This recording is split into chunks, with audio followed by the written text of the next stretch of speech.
Adore, tour de chauffe. Nos chroniqueurs se déboutonnent sur le vif. Cette émission est relayée par notre partenaire Dabo aux médias du côté de Kankan et Zérékoré à Mamou, c'est Fraternité FM qui relaie Mirador et Sidi Diallo qui nous apprend que l'émission est écoutée justement à Diaguissa.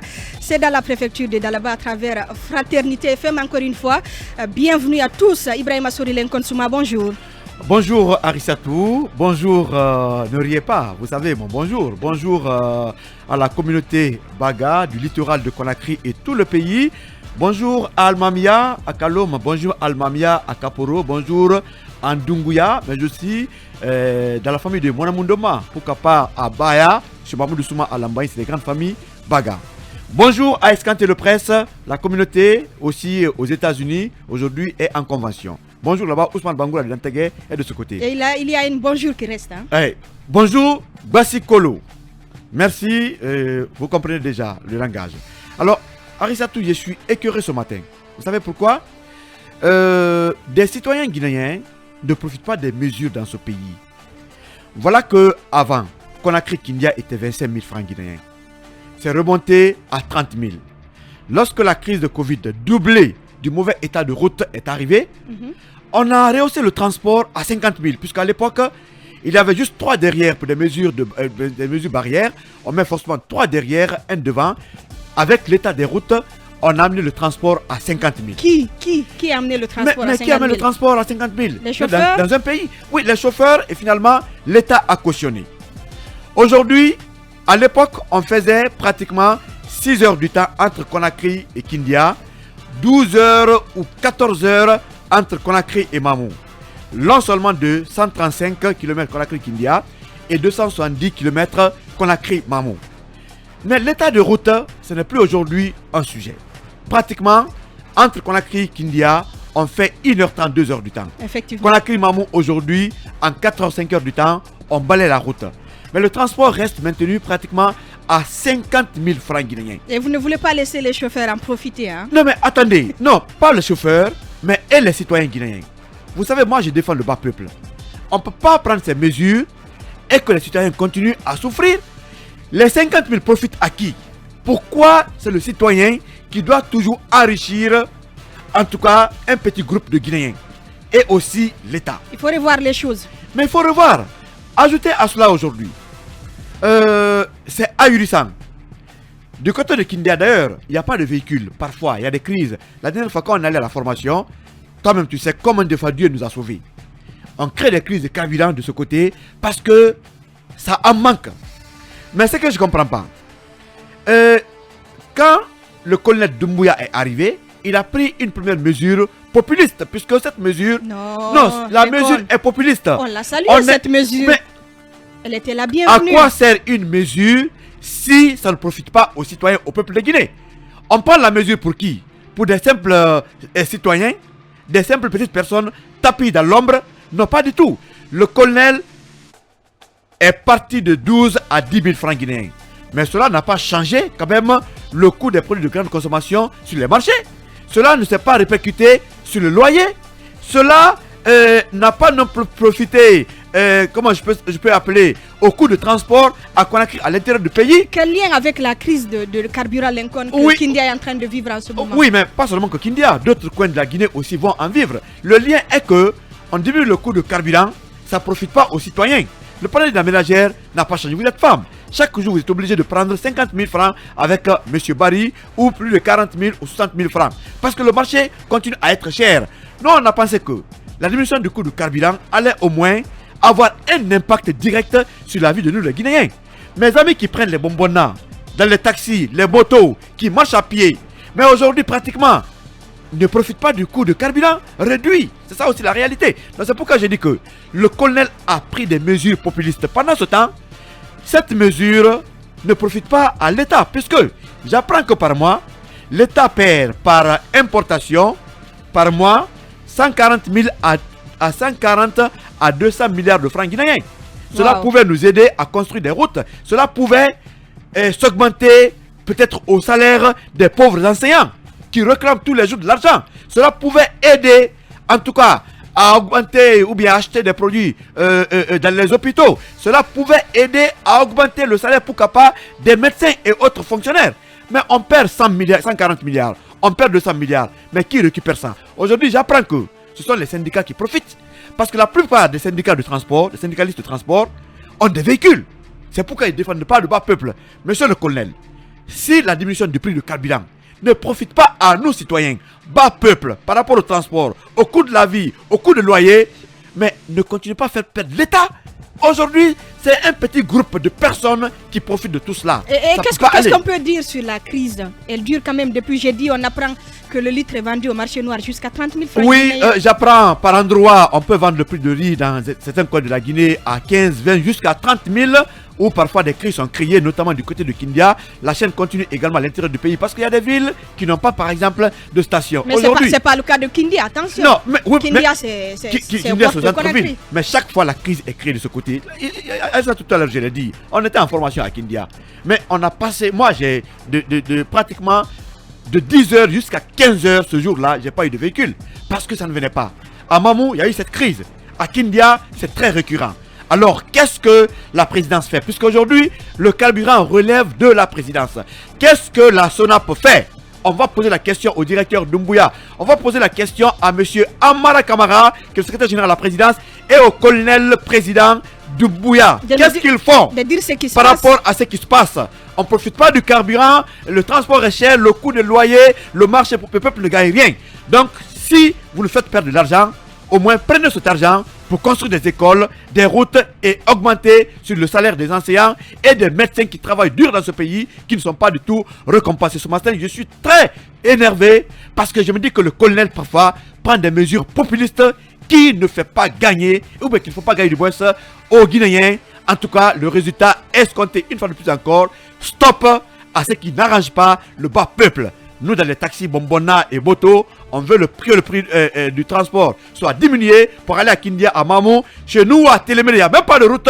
On peut récupérer cet argent pour construire au moins la route de Télémélé ou la route de Kérouané, où rien ne va. Chez mon ami, allez à Anala, Banakora, vous n'avez rien là-bas. Mais 200 milliards par mois, multiplié par 10, ça peut faire combien de kilomètres de route?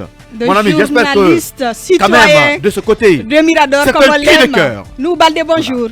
Bonjour Arissa Tousso, bonjour à tous. Bienvenue, bonjour. On doit dire ce qui se passe à Kindia. On apprend qu'il y a une crise de carburant. Absolument, mais permettez-moi, c'est une fois par semaine que je dise bonjour aussi aux fils et filles de Télémélé. Et on me rappelle qu'on est aussi en partie de l'Elouma. Donc bonjour aux populations de l'Elouma. Oui, il y a un problème au niveau de ce transport. Et malheureusement, comme le disait Lincoln, on a l'impression qu'il n'y a personne pour défendre le bas peuple. Il parle de 50 000 pour Kindia, nous payons 130 000 francs guinéens pour aller à Télémélé. D'ailleurs, Salou m'apprend que c'est 150 000 carrément de le dire à Lincoln pour Télémélé. Ah voilà. Et donc avec 200 km. Voilà. Non, c'est moins de 170 puisqu'en passant par Dubreka, on raccourcit la route. Et donc, mais il n'y a pas de route, c'est normal. Oui. Il n'y a pas de route à Télémélé. Non. Je dis en passant par Dubreka quand même jusqu'au niveau de Swapiti, vous êtes en goudron, vous n'avez pas de difficulté et la route continue jusqu'à une bonne partie de Télémélé. Donc il n'y a que la partie où le préfet est en train de fournir des efforts pour aménager qu'il y a des problèmes. Mais je suis en train de dire que l'augmentation, il faut suivre l'argumentation de Lincoln. L'augmentation a été faite quand il y a eu cette pandémie de Covid-19 et on a imposé une réduction de passagers. Du nombre de places. Effectivement, et c'est ce coût qui continue à nous être imposé. Mais nous, en même temps, ça a toujours été comme ça en Guinée. Quand les prix montent, ils ne descendent plus. Oui, vous savez, c'est une réalité. Justement, c'est parce qu'il y a presque personne pour défendre le bas peuple. Ceux qui nous gouvernent devraient penser aux plus pauvres. Malheureusement, ils ne le font pas. Ils se font influencer, comme il l'a dit, par quelques personnes qui décident. et qui amène le pouvoir à garder le prix statique. Malheureusement, les pauvres citoyens souffrent. Nous, quand il y a par exemple des cérémonies où on est obligé de déplacer des taxis pour aller à Télimélé, vous ne pouvez pas avoir un taxi à moins de 2 500 000. Vous comprenez, c'est très compliqué alors que on est juste à, comme il le disait, à moins de 180 km. Vous comprenez, donc on a besoin qu'il y ait un État et que l'État ne soit pas que du côté des riches. Voilà. Est-ce qu'il faut... Bonjour Tcherno. Est-ce qu'il faut craindre une crise de carburant? Parce qu'on apprend déjà qu'à Kindia, ça dure depuis quelques jours. Bon, en tout cas, nous attendons des explications des autorités. Sinon, à l'allure où vont les choses, rien n'est à exclure parce que Kindia, quand même, c'est pas le bout du monde là. Guinée nous a fait un article là-dessus. Oui, justement, le constat il est partagé. Tous les médias, Guinée News, tous les médias en ligne, vous allez sur les télévisions qui ont des correspondants là-bas, pratiquement tout le monde en parle. C'est-à-dire que la réalité, elle est là. Le problème, il est récurrent. Et c'est Kindia là. On n'est pas au bout du monde. C'est tout près. Ben voilà. Donc ça veut dire que le silence, les autorités, ils doivent prendre la parole, ils doivent nous expliquer, ils nous doivent ces explications parce que, encore une fois, il faut qu'ils se rappellent que, enfin, pour ceux qui le savent, qu'ils se rappellent que la haute fonction, ce n'est pas une sinécure. Tu n'es pas là, ce n'est pas un cadeau qui t'est offert où tu es nourri, logé, blanchi, cadeau. Tu es là pour travailler. Et le travail, justement, ça va dans le sens de rendre service aux populations. Donc, il faut tenir compte de ce problème et des autres, parce qu'il y en a partout dans les secteurs dans ce pays. Moussa Oulén Traoré est également avec nous. Il est le correspondant de Média Guinée à Bamako. Bonjour et bienvenue. Bonjour Achatou. Il faut dire que les autorités doivent nous dire quelque chose, parce que parfois on crée des crises pour rien alors qu'il n'y a pas de véritable problème.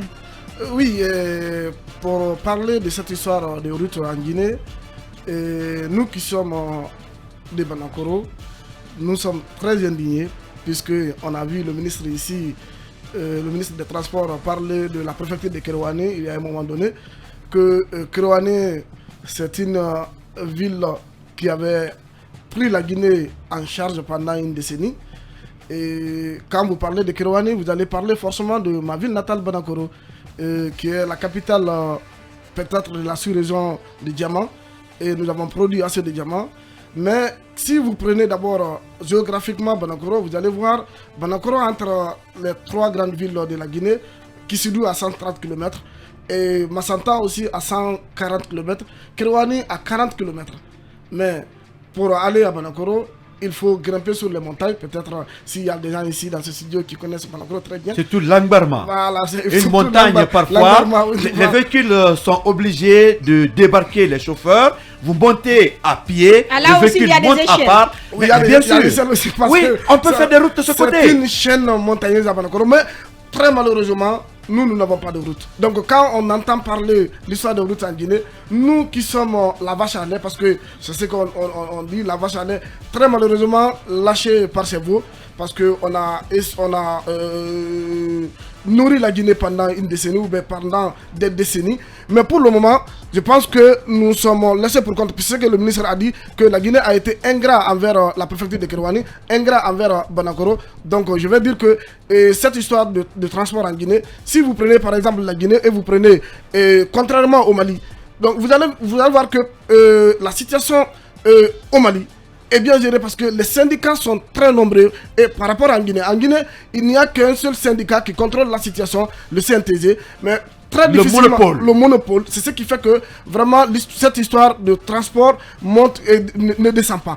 Bon, si on donne la latitude aux gens, aux riches, de créer leur propre syndicat, comme au Mali. Parce que si vous prenez par exemple les transports en Guinée, vous voyez maintenant les Peugeot. Au Mali, on appelle la Guinée-Momlini, cela veut dire que c'est le véhicule guinéen, les petits Peugeot maintenant qui ne prennent que de 9 à 6 personnes. Mais contrairement au Mali, il n'y a que des bus qui sont là-bas. Les transports ne montent pas au Mali comme ça. Parce que si vous prenez par exemple un pays comme le Mali, qui fait plus d'1 million de kilomètres carrés, soit 6 fois la Guinée, maintenant, en commençant par Bamako, jusqu'à Kaï, qui fait 600 et quelques kilomètres, mais vous ne dépassez pas plus de 10 000 francs CFA. Et ce qui fait 140 000 francs guinéens. Mais prenez Kankan et Conakry, ça fait combien 250 000 si je ne me trompe pas, le transport. Donc, pour vous dire une fois, la Guinée, la situation, ce n'est pas le gouvernement. Parce que le professeur Alpha avait dit à un moment donné que pour développer un pays, le développement n'est pas difficile, mais le changement de mentalité est très difficile.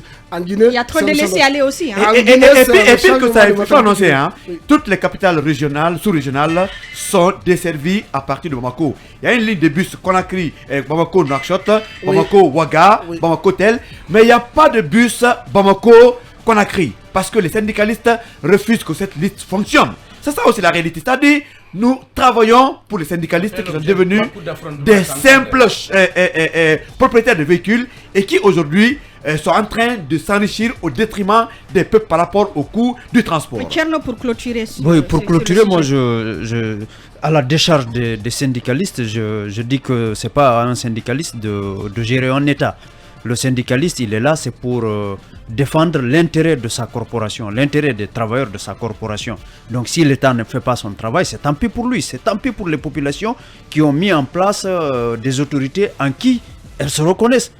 Je suis désolé, les syndicats, on peut leur en vouloir si ils ne travaillent pas pour faire bien fonctionner leur secteur. On peut leur en vouloir. On ne peut pas les laisser faire n'importe quoi. Non, on ne les fait pas. Non, attendez. Ils ne sont même pas syndicats. On ne les laisse sont des propriétaires de véhicules. Les syndicalistes ne vous défendent pas, vous et moi. Ne nous défendent pas, vous et moi, l'école.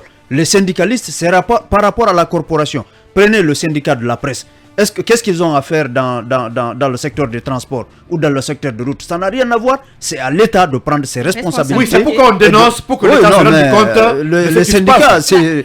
Moi, je veux bien... On peut dire, on peut le reprocher tout ce qu'on veut, mais si l'État joue son rôle, un syndicaliste quand même ne peut pas se mettre en travers un État. Il revient donc à l'État de prendre ses responsabilités. Mirador se poursuit.